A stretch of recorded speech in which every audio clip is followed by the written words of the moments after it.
Rock teacher of Williams speaking to us tonight ahead of his execution.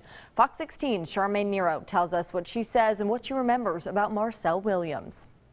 Suzanne Ritchie has known death row inmate Marcel Williams since he was 15 years old. He was a student in her North Little Rock class, and since then, she's made it her priority to speak about his troubled upbringing. And Marcel said, "Oh, we've got to get a picture." Suzanne Ritchie recalls the first time she met death row inmate Marcel Williams. This big man I'm giving a hug to was still inside a little 15-year-old boy to me. Back then, he was an 8th grade student at Ridge Road Junior High School in North Little Rock. Ritchie, his teacher. When you see a child who's been, you can tell there's neglect when you never have food, never has a lunch, and never had a coat on when it was freezing cold, and had the same dirty clothes on for weeks at a time. Williams, who is one of the inmates scheduled to be executed on Monday for the murder of Stacey Erickson, was in and out of jail as a teen.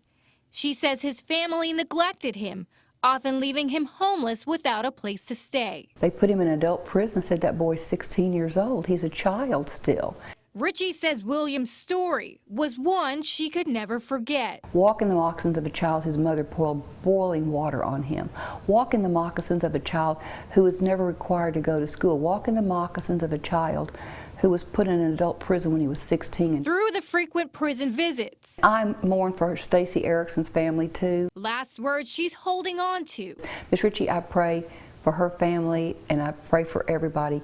And a promise to continue sharing the story of one of her troubled students, even long after he's gone. Would he like to live? Would he like to continue to have a life just like everybody would? Yes, he would. But I think he is going to accept whatever happens to him, where everything is in God's hands now. Now Williams is currently in the Cummins unit. He is scheduled to be executed Monday night, along with death row inmate Jack Jones. Isabella, back to you.